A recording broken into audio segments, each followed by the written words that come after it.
Hey, everybody. This is Marissa Alexander, and this is Thinking Out Loud on Wednesday. I hope that you have joined me back so we can chop it up a little bit about some of the things that I learned that we spoke about last week, which is essentially, the reason why we have some of these really tumultuous and unhealthy, some toxic, and, maybe abusive relationships.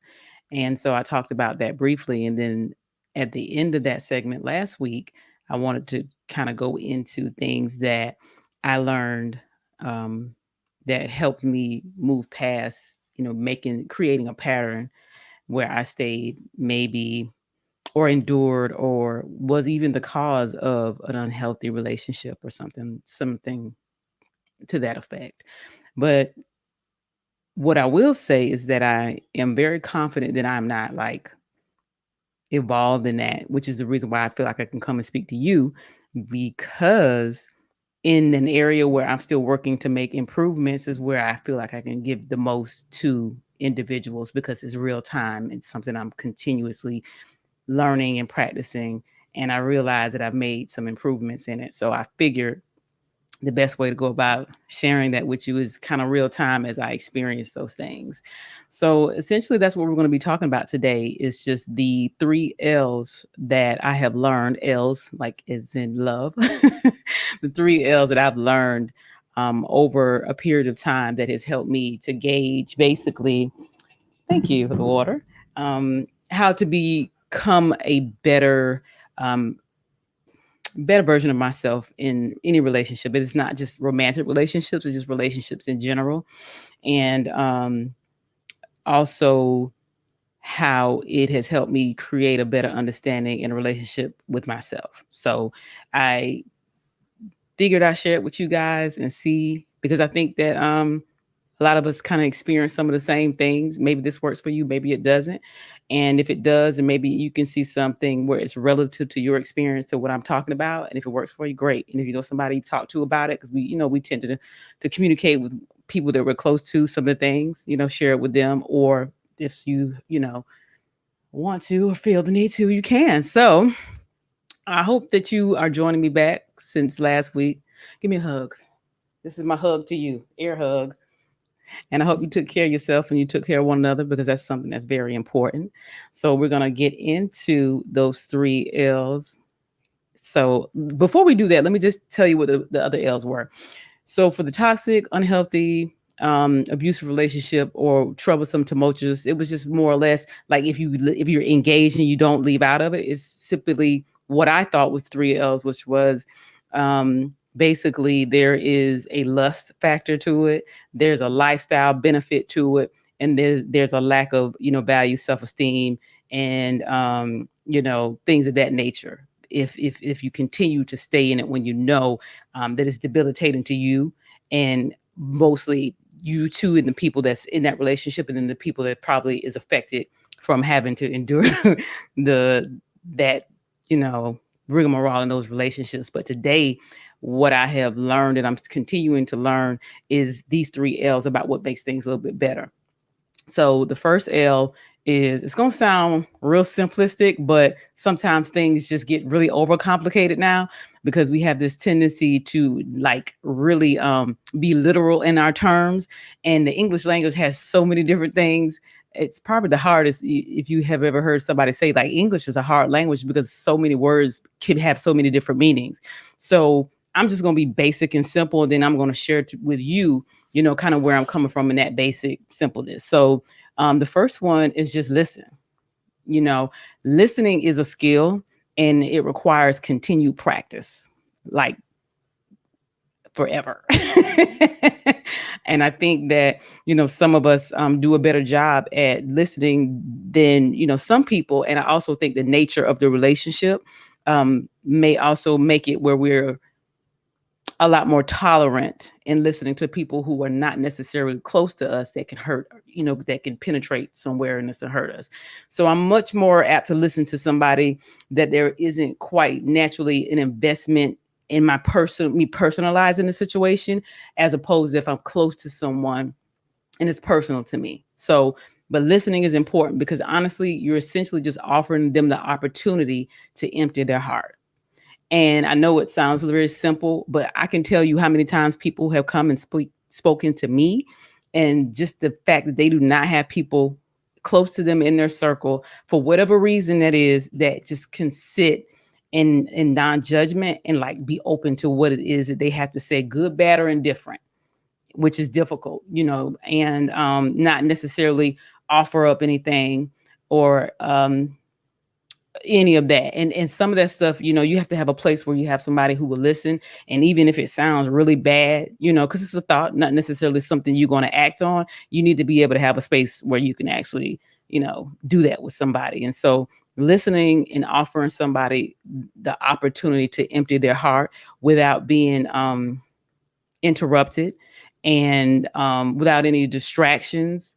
And that requires for the environment in itself where the listening is happening, and but also requires us as the listener to not be distracted as well. So say for instance you're in a situation where you have to have a conversation with someone, and going into that conversation, it may be a difficult conversation to have.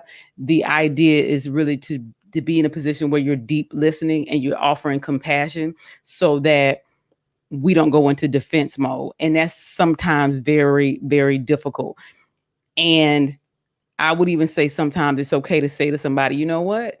If they ask you, can we have a conversation about this? And if you are not in the right space to have it, it's okay with saying, can we talk about it later?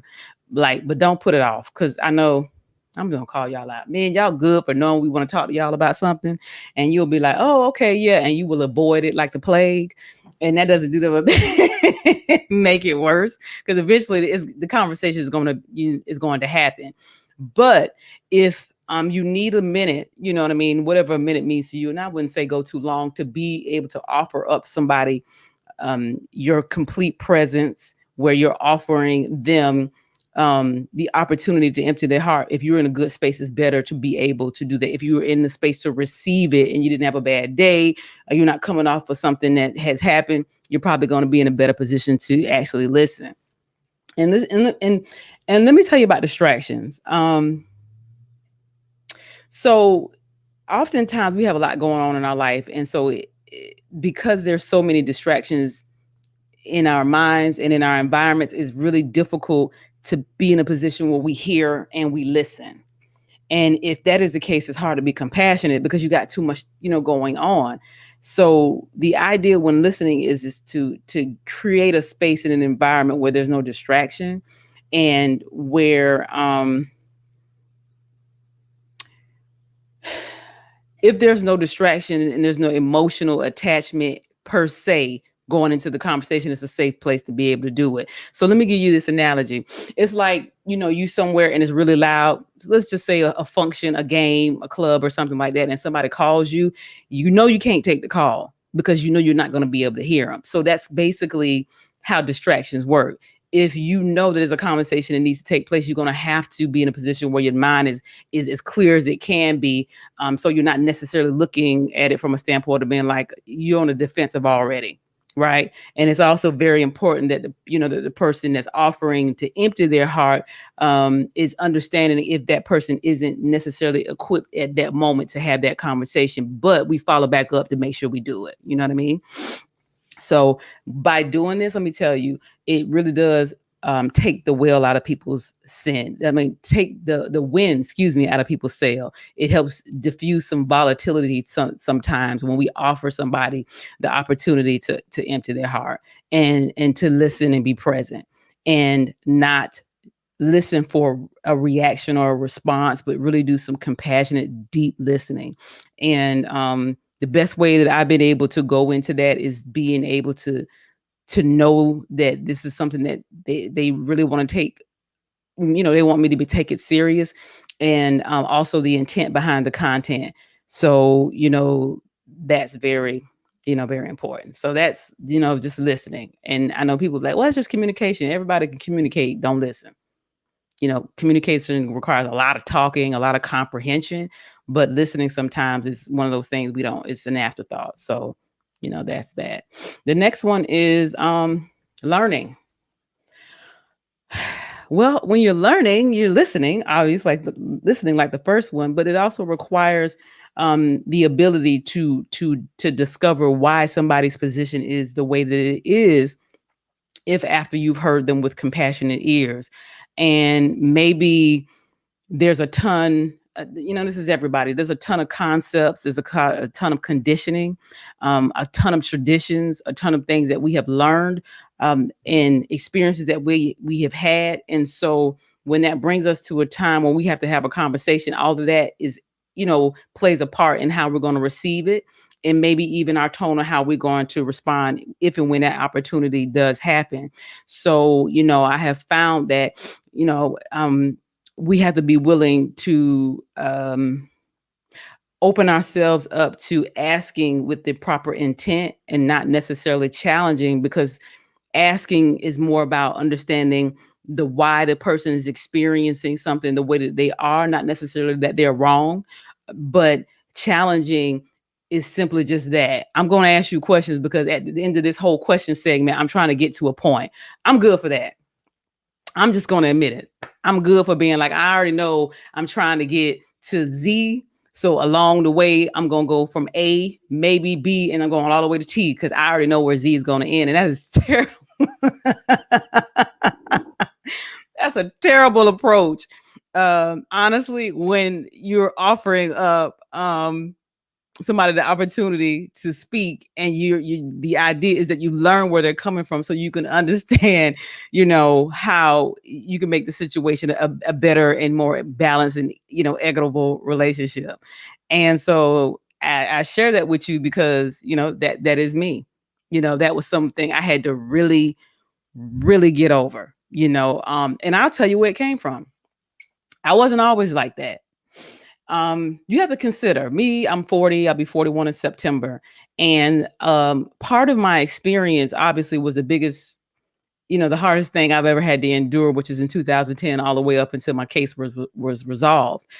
When you have to do depositions, you have to get sworn in testimony, and everything you say is scrutinized, the and or the or, what you did say, and essentially, from the prosecution standpoint, as I understand it, they're asking questions that they believe they already have the answers to. So then you go into this over explaining, and essentially, for me, that's where I was in my life, and that transcended into my relationships, because that experience was so difficult that I spent a lot of time when I was with people trying to understand a whole lot of what was going on that probably wasn't even there.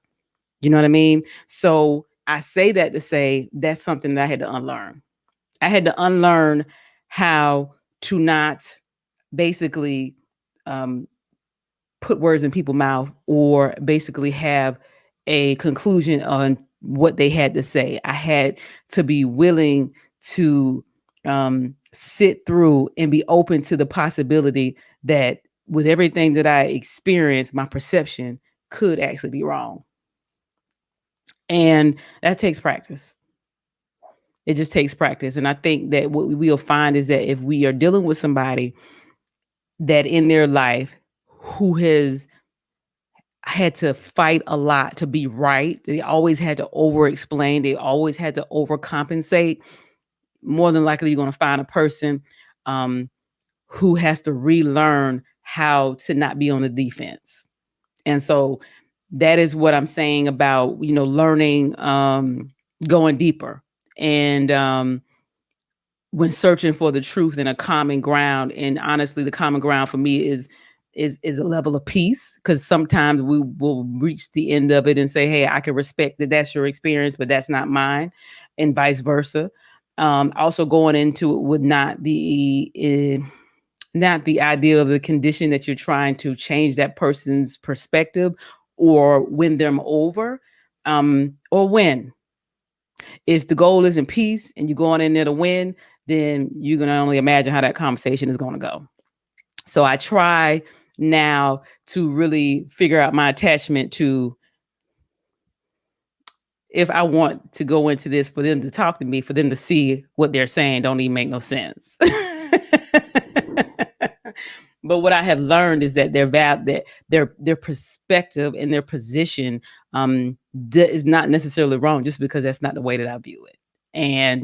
And being able to be like, okay, and I'm talking about relationships where you're close to, like when people you're not invested with, you can sit there and listen to that and be like, okay, I in one ear out the other. But when I'm talking about those relationships that are important to you, that matter, the ones that you want people to feel valued, you want valued, you want them to know that you hear them and you're listening. That's a practice. And I find that the closer you're involved with that relationship, the more that you care, there's a lot more vulnerability that takes place, and therefore it makes the position even much harder. So there's a lot more work to be able to learn that there's some things in you that may be normalized just from your traditions, your environment, your perspective, and your experiences, and all that's not wrong. However, just show up with an openness and a willingness. And if there is an opportunity where we might not necessarily be able to finish the conversation, then maybe we circle back to it. And that's possible, because everything doesn't have to be hashed out right then. It just doesn't, and I have met people who, give you an example, they'll be like, they shut down. They shut down because they don't like the conflict or the confrontation. Maybe the tone is wrong, maybe whatever that case may be. Then you have people who got to get it out right then. Like right then, they got to get this out. I need you to hear me. This is in my stomach, like coming out my esophagus. I need to get it out. However, if that's the environment in which you grew up in, where everybody in the house had they say and it was done and then y'all went on, doesn't necessarily mean that you're not communicating with somebody who isn't used to waiting and letting things kind of go up under the rug until they come back and be like, oh, there's a pile under there, let me get there and sweep it out. And that just takes understanding, respecting, that's people's communication style and experience.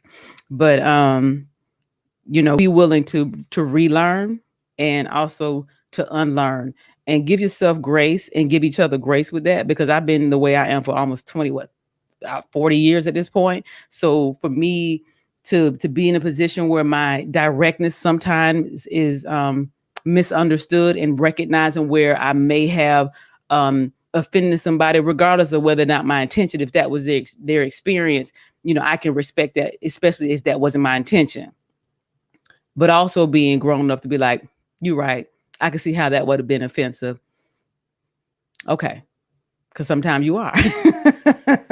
So, just kind of being, the adult about that, in that respect. And then the last one is real simple.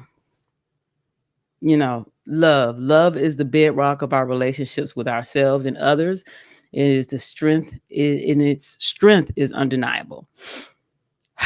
What I have learned about love is that there's a definition by which is a commitment to the act. It's the being committed to the act of actionable love and showing up in that way. But what I have found is that there is some distortion in what love represents, depending on how a person experienced love while they were in their environments and while they were growing up. And so, you know, my ideal of love may not necessarily look like someone else's. And then understanding, if that's something that we can even, how do you deal with that? Because honestly, you can communicate to somebody about that, and maybe that's something they need to see by themselves. Maybe they need to rediscover, relearn, unlearn certain things about love. But then there's still the commitment, if you're going to love that person, and love them, the act of love regardless. And so we know that, love's eternal nature is patient, it's kindness, it's the ability and the willingness to protect, to trust, to be hopeful and remain hopeful, to persevere, and to do so in truth. And like there's a level of honesty that takes place. And what I have understood is that sometimes people's versions of what love is not necessarily accurate. And it's not because they don't want it to be, but that's because that's what's normalized. And honestly, that's all they know. And I think sometimes I would never, advocate for somebody to stay in there and teach somebody that.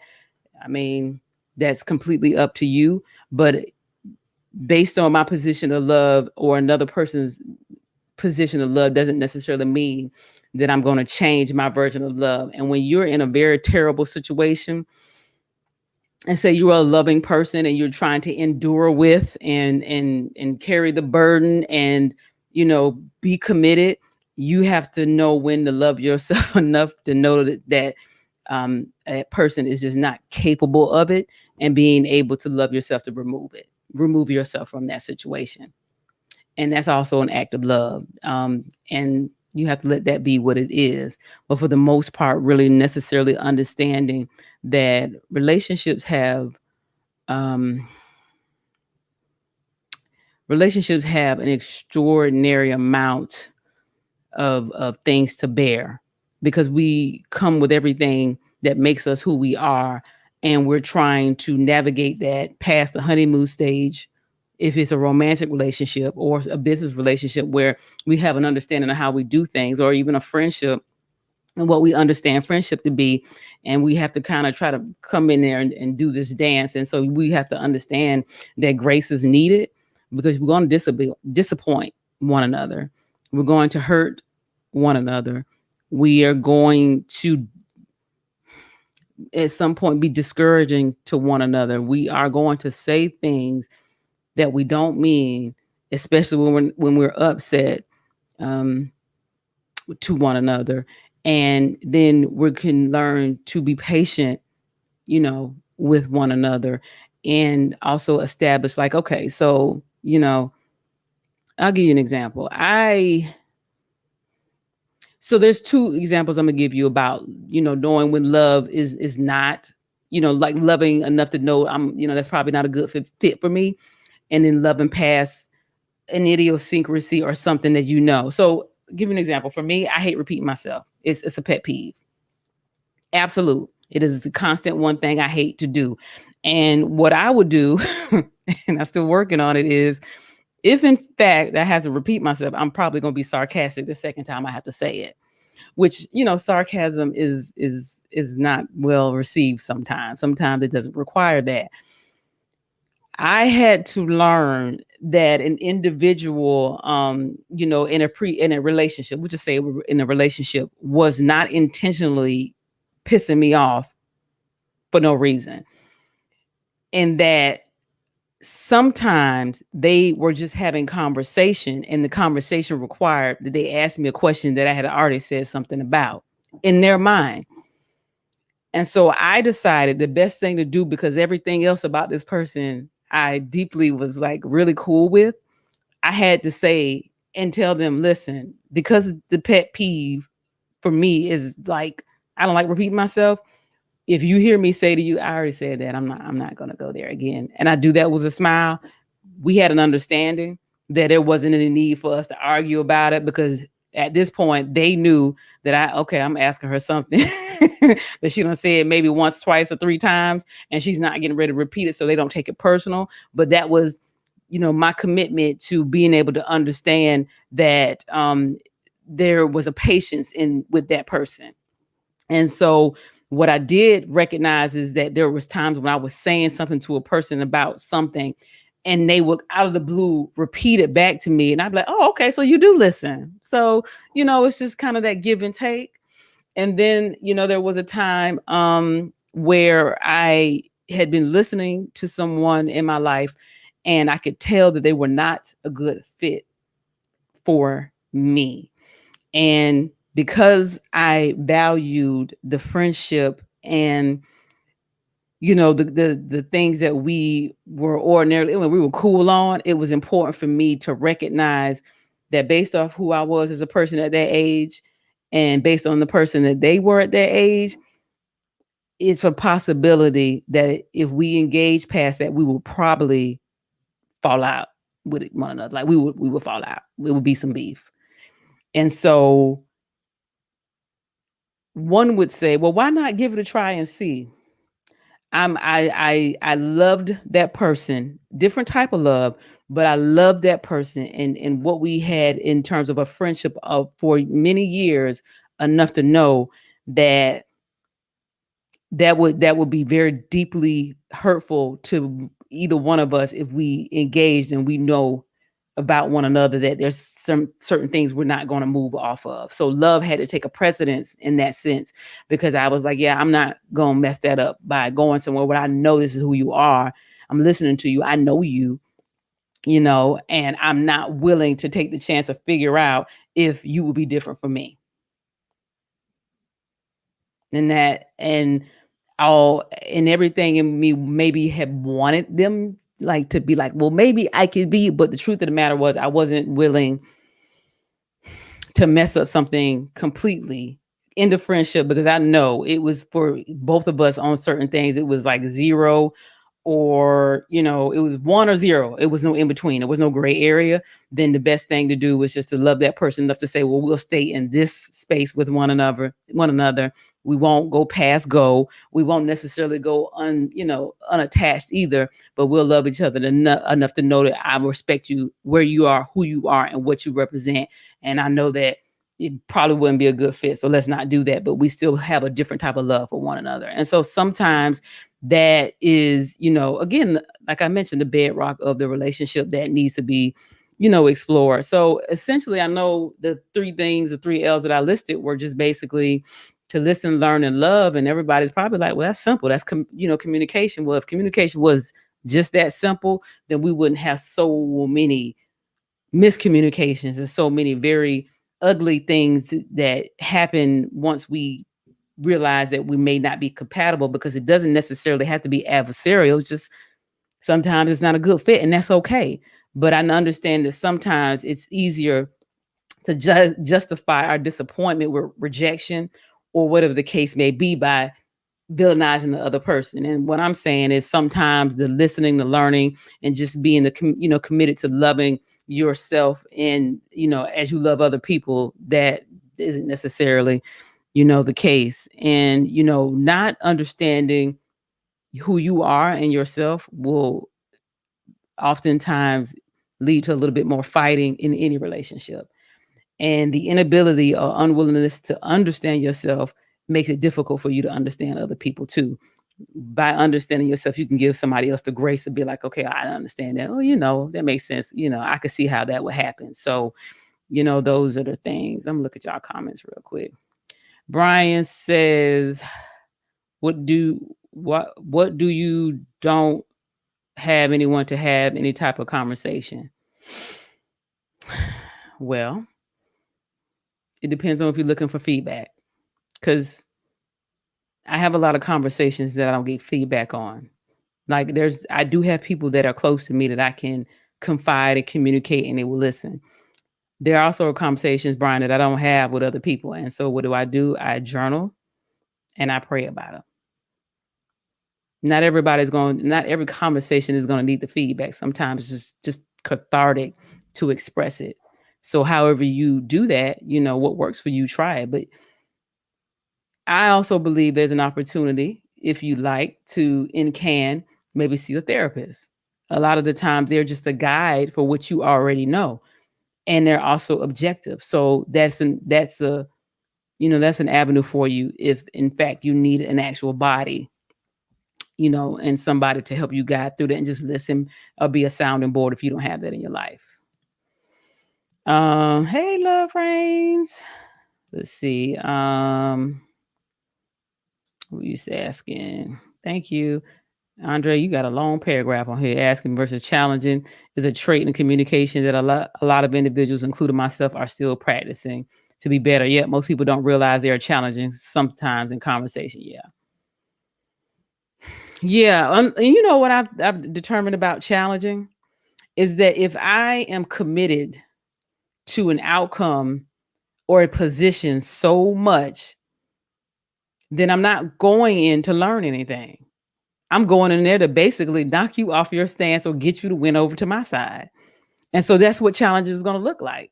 It's not going to look like an open dialogue. It's going to look like, I'm coming in here and I have no intentions to hear what you have to say because everything I've already determined what my answer is. Oh, and by the way, I picked up a couple of other points because I've been listening, but not really to what you have to say. And so, in a minute you give me a pause, if I, in fact, can, pause, like if you actually do have a pause or I insert my pause, the first thing I'm going to do is have a comeback.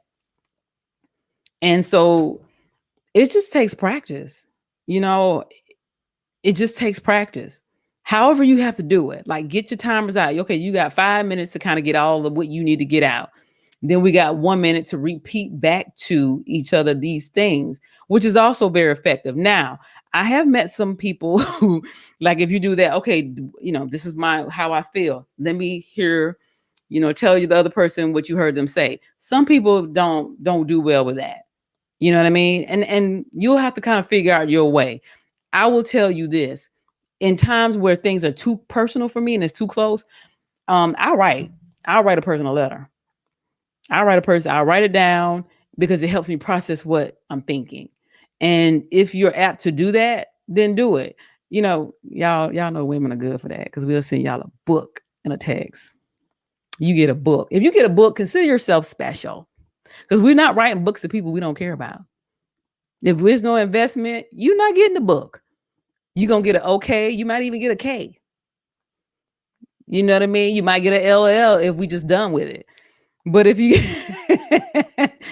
but if you actually get a book and a text, there's some investment there. So maybe you should consider that. Or better yet, use it. Let's pencil that because I want to be able to look at you and sit down with you and feel you. So I hear you. Let's set some time together to talk more about it. I mean, that's possible. You know what I mean? But if you're going into it with the idea that we're going to challenge somebody, yeah, it's not going to go well. And if we already have our mind made up and we're on the defense, it's just not going to go well. And, it takes a very special person to be able to kind of sit in that and take those hits, those like emotional hits. It's not necessarily special, I should say, but it's a developed practice in mindfulness in terms of how you choose to show up. And oftentimes, if it's from a place of love and deep breathing and compassion, they're able to do it. And sometimes I've been able to see where it's disarming if a person is able to just kind of sit with the experience that a person is sharing with us based on what they feel like their experience with us is, whether we agree with it or not. And it does take time to get to that point. With practice, it does get better though, because at some point when they recognize that there's not going to be a clap back or a response, they become to a position where they're safe with communicating, and it creates an openness for vulnerability where people can say the truth and bear the truth and realize sometimes that our feelings don't equate to truth. It's just how we perceive or witness the actual incident. But through the practice of listening and learning and acting in love, it gets better.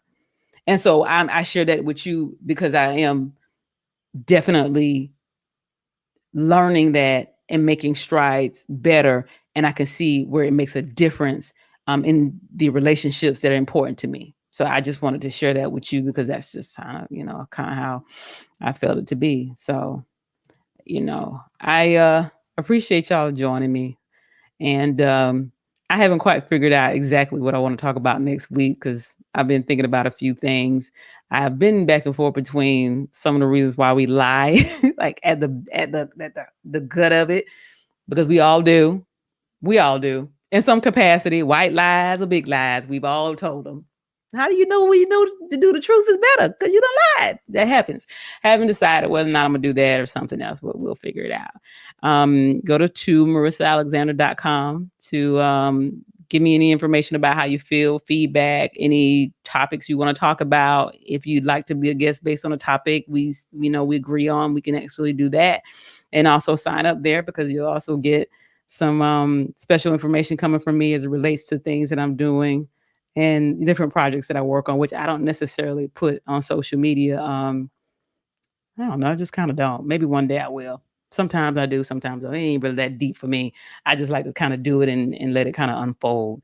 But I do appreciate you all joining me today. And make sure that you listen to somebody. And if you can't, wait till you can. Learn, ask them, ask for understanding. Don't challenge these people.